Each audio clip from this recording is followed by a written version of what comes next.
Good morning, everyone. It's 9:57 in the morning. It's Labor Day, September 5th.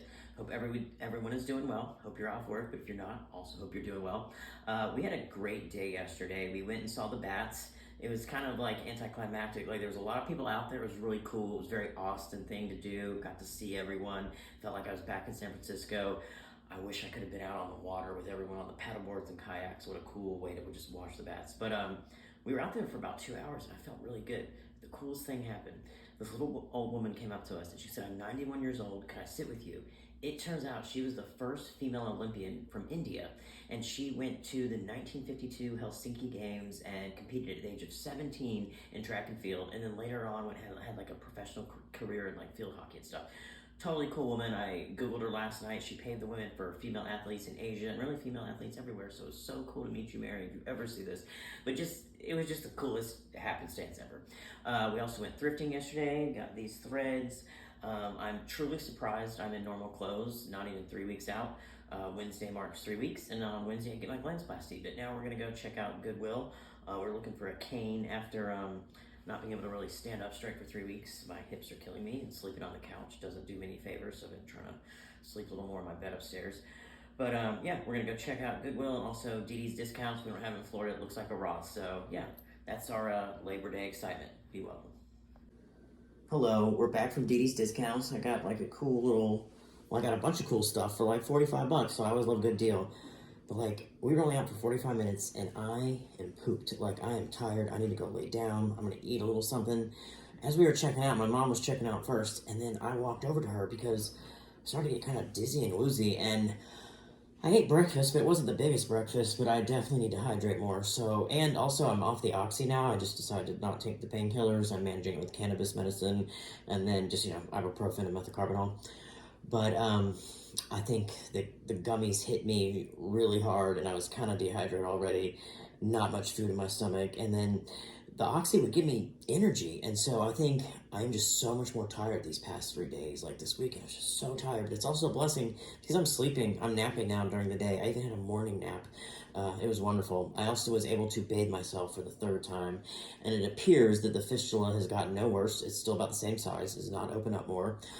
It's upsetting to see, but like I have faith it'll all work out. Dr. DeLeon's an amazing surgeon, and I'm looking forward to seeing her on Wednesday for my glands, and gonna see a friend that I haven't seen in 10 years tonight. Used to hang out in Jacksonville when he was living in Florida, and now he is in Houston. So he's here for a conference, and I'm really excited to see him. So it'll be great. All right, peace, y'all. Hey everyone, what's up? It's like 3:37 in the afternoon. I've been a sleepy baby. So this morning we went to a store and shopped for about 45 minutes, and it really took everything out of me. I was moving my arm around too much, just like picking up clothes, looking at them. And we got to checkout at the end, I just kind of got woozy. And even the checkout girl was like, "Oh, it's okay." Like she tried to get me through earlier. She could just tell I didn't get through. It was very sweet of her. But we had to come home, and then I was still kind of dizzy for a while. And I don't know, I ended up just kind of spending some time on the couch. I ate a little lunch. That was good. Helped with the dizziness, but then it just came back and I just didn't feel well, and honestly I just started crying. Like my arm hurt so bad and stuff, and I'm not taking the painkillers anymore, and I think I was just overwhelmed with pain, overwhelmed with just exhausting myself. But I slept downstairs for a couple hours, and then I came upstairs to just say hi to my mom, see what she was doing, and then I just crawled into my bed up here and slept some more. And the first 2 weeks of surgery, I was not sleeping, and I was almost kind of worried. I was like, why do I have this much energy? But I realized those painkillers were giving me energy. So I'm actually glad to be off them and glad to be able to relax and listen to my body. But my friend Chase is coming over, and he's a really cool dude. He's going to pick up some taco bar for us on the way, and then my mom and I are gonna chill for a little bit. So it'll be really cool to see him. We haven't seen each other in 10 years, so it's always awesome to meet up with old friends when you're in different places in life. So it's cool. So I'm gonna go put in our order, and then he's gonna pick it up, and he'll be here soon. So I'll catch you guys later.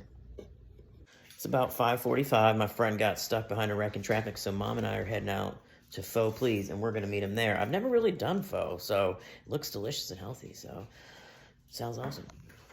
What's up? It's 7:52 in the evening. It's still Labor Day, and I'm here with my buddy Chase. We had decided we had not seen each other since 2012.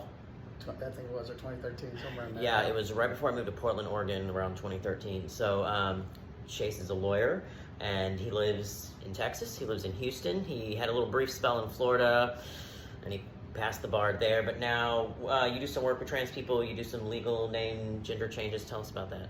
Yeah, so well, it was funny, we were just having this conversation about legal name changes and stuff, and as most people probably know, that every state's going to have its own laws when it comes to things that relate to like your birth certificate, your name change, gender marker change, those kinds of things. And so like here in Texas, we have vastly different rules than what you would have to do in Florida, or there's some states that'll change your birth certificate, some won't, some just amend them. It gets a little crazy. Yeah. And one thing cool that you told me, not only that you guys host in Houston free legal name and gender changes, you can do it online now. And also a lot of states, like including Florida, you can actually submit the paperwork online and like don't have to go physically in person, right, which can cause a lot of anxiety and just, yeah, that was not my favorite thing and right, not your favorite thing. No. So what's the name of the organization that people could look into if they needed help in Texas? So there's one in Houston. It's called the Transgender Trans Legal Aid Houston is what it's called, and they do bi-monthly clinics for legal name and gender marker changes.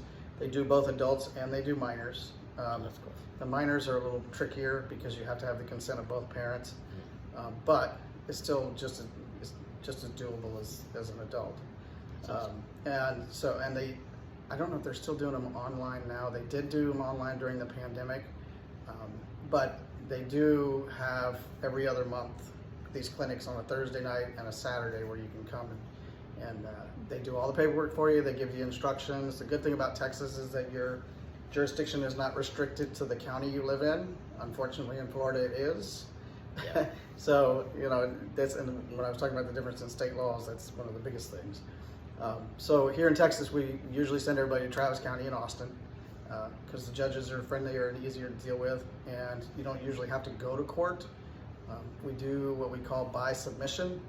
So you take all your documents, you file all your documents. Texas is an e-file state now, so unless they absolutely have to take a piece of paper from you, they don't want to.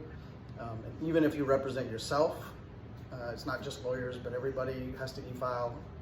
And then you just wait until the judge signs it, and once he signs it, you can go online and download your certified copy, and you're good to go. That is awesome, because I know going in person was a huge source of anxiety for me 17 years ago, and right, you had your own experience. Yeah, so mine was 13 years ago. That is really awesome. And thank you, for lending your talents to your community and stuff, and that's really cool. All right, man. My pleasure.